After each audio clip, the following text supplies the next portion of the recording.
Hello dear aspirants, આપ સર્વેનું અમારી YouTube channel game changing સાયકોલોજીમાં હાર્દિક સ્વાગત છે. આજના વિડીયોમાં આપણે પ્રોબેશન ઓફિસર, ચીફ ઓફિસર તેમજ અન્ય કેટલીક સરકારી પરીક્ષાઓ માટે સરકારની વિવિધ યોજનાઓમાંથી ફ્રિકવન્ટલી ક્વેશ્ચન્સ પૂછાતા હોય છે અને અગાઉના વિડીયોઝમાં પણ આપણે સરકારની કેટલીક અગત્યની યોજનાઓની ચર્ચા કરી છે. એ અંતર્ગત આજે આપણે પીએમ શ્રી યોજના, જે સ્કૂલ્સ માટે ખાસ કરીને બનાવાયેલી છે, ministry of education, government of India, તમે અહીં જોઈ શકો છો. પીએમ શ્રી યોજના, that is PM schools for rising India, empowering students with 21st century skills. તો આ યોજનાનો મુખ્ય ઉદ્દેશ્ય શું છે અને કયા ડાયમેન્શન્સથી આ યોજના જે છે એ કામ કરે છે, તો એ વિશેની વિસ્તૃત ચર્ચા આજના વિડીયોમાં આપણે કરીશું. અને આજનો આપણો જે વિડીયો છે એ ખાસ કરીને પીએમ શ્રી યોજના, જે શાળા માટે બનાવવામાં આવેલી છે, PM schools for rising India, તો એના વિશે આપણે ડિટેલમાં ચર્ચા કરવાના છે. તો તમને ફૂલ ફોર્મ પૂછાઈ શકે પીએમ શ્રીનું, તો પીએમ પ્રધાનમંત્રી, okay, prime minister, schools, that is Shri, SHNRI, R stands for Rising and I stands for India. So SH stands for schools, R stands for rising and I stands for India. અને જેનું slogan આપણે કહી શકીએ છે empowering students with 21st century skill. Empower કરવું એટલે કે એનું સશક્તિકરણ કરવું, એમને એબલ બનાવવા, પાવરફુલ બનાવવા 21st સેન્ચુરીની જે સ્કિલ્સ છે એની સાથે, એ એનો મેઇન મોટો છે. તો સૌપ્રથમ આપણે વાત કરીએ પીએમ શ્રી યોજના જે છે, એટલે કે PM school for rising India. એની શરૂઆત વડાપ્રધાન શ્રી નરેન્દ્ર મોદી દ્વારા 5 સપ્ટેમ્બર 2022ના રોજ, એટલે કે શિક્ષક દિવસ પર કરવામાં આવી હતી. તો જો 5 સપ્ટેમ્બરના રોજ, જે બેઝિકલી આપણે શિક્ષક દિવસ એટલે કે ટીચર્સ ડેની ઉજવણી કરીએ છીએ, તો એ અંતર્ગત જે આપણા પીએમ છે શ્રી મિસ્ટર નરેન્દ્ર મોદી, એમના દ્વારા 5 સપ્ટેમ્બર 2022ના રોજ કરવામાં આવી હતી. આ યોજના હેઠળ દેશભરની લગભગ 14,500 જેટલી શાળાઓને અપગ્રેડ કરી આધુનિક બનાવવામાં આવશે. તો તમને પૂછાઈ શકે કેટલી શાળાઓ આ અંગે પસંદ કરવામાં આવેલી છે, એટલે કે કેટલી શાળાઓ પર આ વર્ક કરવામાં આવશે પીએમ શ્રી યોજના, PM school for rising India દ્વારા. તો 14,500 જેટલી જૂની શાળાઓને અપગ્રેડ કરીને એને આધુનિક એટલે કે મોડર્ન બનાવવામાં આવશે, જેમાં વિદ્યાર્થીઓને આધુનિક શિક્ષણ પ્રણાલી સાથે જોડવામાં આવશે, જે મોડર્ન એજ્યુકેશન છે એની સાથે જોડવામાં આવશે, જેથી તેમનો સર્વાંગી વિકાસ થઈ શકે. 360 ડિગ્રી ડેવલપમેન્ટ કરવા માટે 14,500 જેટલી શાળાઓને આધુનિક બનાવવાની આ યોજનાની એક સેટલમેન્ટ છે, એટલે કે આ યોજના સેટ કરી છે. કઈ યોજના? તો PM school for rising India. બાળકોના શિક્ષણ તેમજ ભવિષ્યને ધ્યાનમાં રાખીને કેન્દ્ર સરકાર આધુનિક યુગના આધારે, એટલે કે જે આજનો મોડર્ન ટેકનોલોજીનો યુગ છે, તો એના આધારે મોડેલ સ્કૂલ અને શિક્ષણ પ્રણાલીમાં પરિવર્તન લાવવા માંગે છે. તો જે આધુનિક યુગ છે, આજનો યુગ છે, એ મોબાઈલ ટેકનોલોજીનો યુગ છે. સાથે સાથે એની જે સ્કૂલ્સ છે તો એ પ્રકારની હોવી જોઈએ અને શિક્ષણ પ્રણાલીમાં પણ પરિવર્તન લાવવા માંગે છે. આ કેન્દ્ર સરકાર દ્વારા શાળાઓમાં નવી શિક્ષણ નીતિ, that is new education policy લાગુ કરવામાં આવશે. જો આ જે ન્યૂ એજ્યુકેશન પોલિસી છે એ 2020માં ઓલરેડી લોન્ચ થઈ ચૂકી છે. તો એ અંતર્ગત જે નવી શિક્ષણ પ્રણાલી છે, એટલે કે ન્યૂ એજ્યુકેશન પોલિસી, એ લાગુ કરવા માંગે છે. તો આધુનિક શિક્ષણ નીતિ અને આધુનિક શાળા, તો એમાં કઈ કઈ ટેકનોલોજી અને શું શું કરવામાં આવશે? તો નવી ટેકનોલોજી, ઇન્ટરનેટની સુવિધા, ડિજિટલ બોર્ડ, એટલે કે આપણે જે સ્માર્ટ બોર્ડ કહીએ છીએ એ, સ્માર્ટ ક્લાસરૂમ, રમતગમતના સાધનો, આર્ટ રૂમથી આ શાળાઓ સજ્જ હશે. શું શું હશે? તો ન્યૂ ટેકનોલોજીસ હશે, ઇન્ટરનેટની સુવિધા હશે, ડિજિટલ બોર્ડ હશે, સ્માર્ટ ક્લાસરૂમ હશે, રમતગમતના સાધનો હશે, આર્ટ રૂમથી. તો આ બધી વસ્તુઓથી આ જે શાળાઓ છે એ સજ્જ હશે. આ યોજના દ્વારા શાળાઓની સાથે વિદ્યાર્થીઓનો પણ વિકાસ થશે અને દેશભરના લાખો વિદ્યાર્થીઓને તેનો લાભ મળશે. તો શાળાઓને તો અપગ્રેડ કરીશું જ, સાથે સાથે વિદ્યાર્થીઓનો પણ વિકાસ થશે. આપણો જે વિદ્યાર્થી છે એ બાકીની ફોરેન યુનિવર્સિટી અને સ્કૂલ્સ લેવલે એજ્યુકેશન મેળવી શકે, તે આ યોજના એટલે કે પીએમ સ્કૂલ ફોર રાઇઝિંગ ઇન્ડિયાનો મુખ્ય એમ છે. શાળાઓને અપગ્રેડ કરવા માટે 27,360 કરોડની મંજૂરી આપવામાં આવી છે. જો આ પણ અગત્યનું છે કે કેટલો ખર્ચો આપણે કર્યો છે, તો 27,360, 27,360 કરોડ જેટલો ખર્ચો આમાં કરવામાં આવ્યો છે. જે અંતર્ગત શાળાઓના અપગ્રેડેશન માટેનો સમગ્ર ખર્ચ કેન્દ્ર સરકાર દ્વારા ઉઠાવવામાં આવશે. જો આ પણ વિધાન માટે અગત્યનું છે.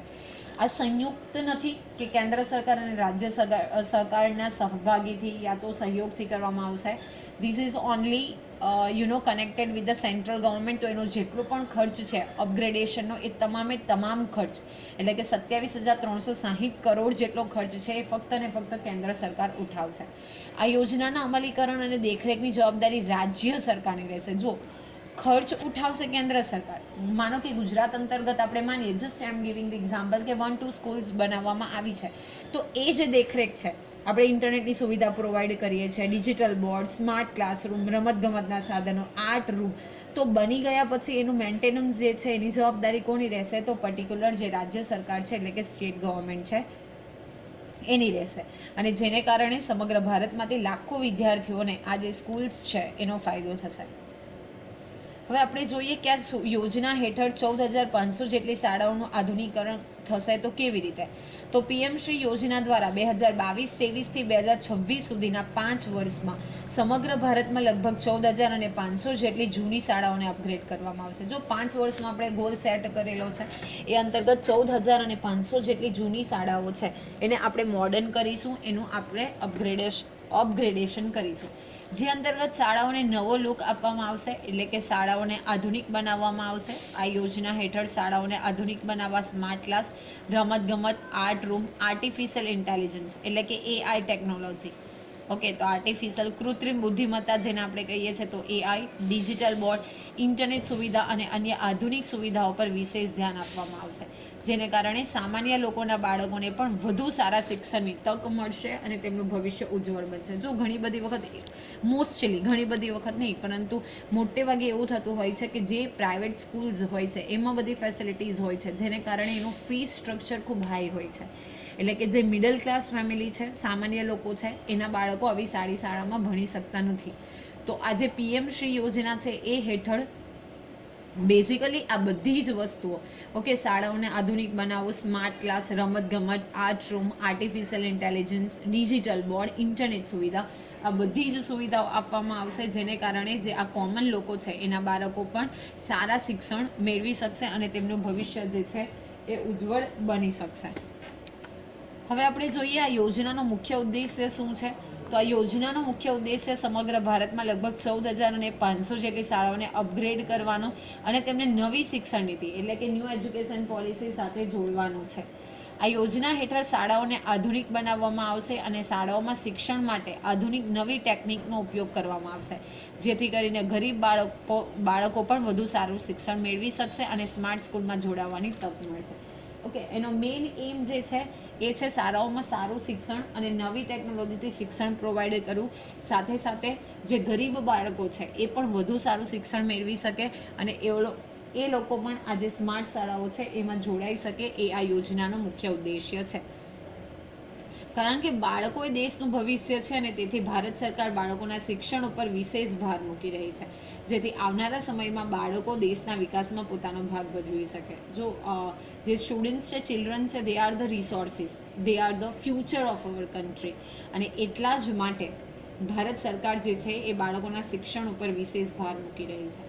ઓકે, તમે જુઓ છો તો આપણા દેશમાં ઘણા બધા બાળકો જે છે એ ચાઇલ્ડ લેબરિંગ એટલે કે બાળ મજૂરી સાથે સંકળાયેલા છે, they are not getting education. એના માટે સરકારે RTE રાઇટ ટુ એજ્યુકેશન પણ ચાલુ કરેલું છે, જે અંતર્ગત જે 6 થી 14 એટલે 6 to 14 યર્સના ચિલ્ડ્રન છે એના માટે ફ્રી પ્રાઇમરી ને કમ્પલસરી એજ્યુકેશનની પણ આપણે ત્યાં યોજના જે છે અને સાથે સાથે રૂલ જે છે અમલમાં છે. હવે યોજનાના લાભ અને વિશેષતાઓ જોઈએ તો આપણે જેમ વાત કરી 14,500 જેટલી જૂની શાળાઓને આ યોજના હેઠળ અપગ્રેડ કરવામાં આવશે, આધુનિક બનાવવામાં આવશે અને નવી જે શિક્ષણ નીતિ છે એટલે કે ન્યૂ એજ્યુકેશન પોલિસી એની સાથે જોડવામાં આવશે. દેશના દરેક બ્લોકમાં વધુમાં વધુ 2 શાળાઓ, એક પ્રાથમિક અને એક માધ્યમિક અથવા વરિષ્ઠ માધ્યમિક એટલે કે ઉચ્ચતર માધ્યમિક પસંદ કરવામાં આવશે. દરેકે દરેક જે ક્લસ્ટર આપણે બનાવ્યા છે એટલે કે બ્લોક, એમાં વધુમાં વધુ 2 શાળા હશે, એક પ્રાથમિક અને એક માધ્યમિક, અથવા તો માનો કે પ્રાથમિક અને માધ્યમિક અથવા તો વરિષ્ઠ માધ્યમિક એટલે કે હાયર સેકન્ડરી સ્કૂલ્સની પસંદગી કરવામાં આવશે. એટલે કે દરેક બ્લોકમાંથી જે સ્કૂલ્સ છે એમાંથી જ એક પ્રાથમિક અને એક માધ્યમિક અથવા તો એક ઉચ્ચતર માધ્યમિક શાળા પસંદ કરવામાં આવશે, જેનું આપણે શું કરીશું, મોડિફિકેશન કરીશું. આ યોજના હેઠળ શાળાઓને અદ્યતન technology, smart classroom, art room, digital board, રમતગમતના સાધનો, ઇન્ટરનેટ સુવિધા જેવી અન્ય આધુનિક શિક્ષણ નીતિથી સજ્જ કરવામાં આવશે. તેઓને જળ સંરક્ષણ, કચરાનું રિસાયકલિંગ, ઓકે, ઉર્જા કાર્યક્ષમ ઇન્ફ્રાસ્ટ્રક્ચર વગેરે સાથે ગ્રીન સ્કૂલ તરીકે પણ વિકસાવવામાં આવે છે. C again it is important. ખાલી સ્કૂલને આપણે મોડિફિકેશન કરશું એવું નથી, સાથે સાથે ત્યાં પાણીનું સંરક્ષણ કરવું, કેવી રીતે બચાવ કરશું, ત્યાંનો જે કચરો છે એને કેવી રીતે રિસાયકલિંગ કરીશું, ઉર્જા કાર્યક્ષમ ઇન્ફ્રાસ્ટ્રક્ચર એટલે કે જે પેનલ્સ છે એનું એસ્ટાબ્લિશ કરવામાં આવશે, એ લગાડવામાં આવશે. અને સાથે સાથે ગ્રીન સ્કૂલ, ટોટલી જે પોલ્યુશન ફ્રી સ્કૂલ હશે એવી સ્કૂલ વિકસાવવાનો આ યોજનાનો મુખ્ય હેતુ છે. પીએમશ્રી યોજના દ્વારા શાળાઓમાં પ્રાઇમરીથી ધોરણ 12 સુધીનું શિક્ષણ વધુ સારી રીતે આપવામાં આવશે. જો તો જે આ શાળાઓ છે એમાં પ્રાઇમરીથી એટલે કે ફર્સ્ટ સ્ટેન્ડર્ડથી લઈને 12 સુધીનું જે એજ્યુકેશન જે છે એ વધુ સારી રીતે આપવામાં આવશે.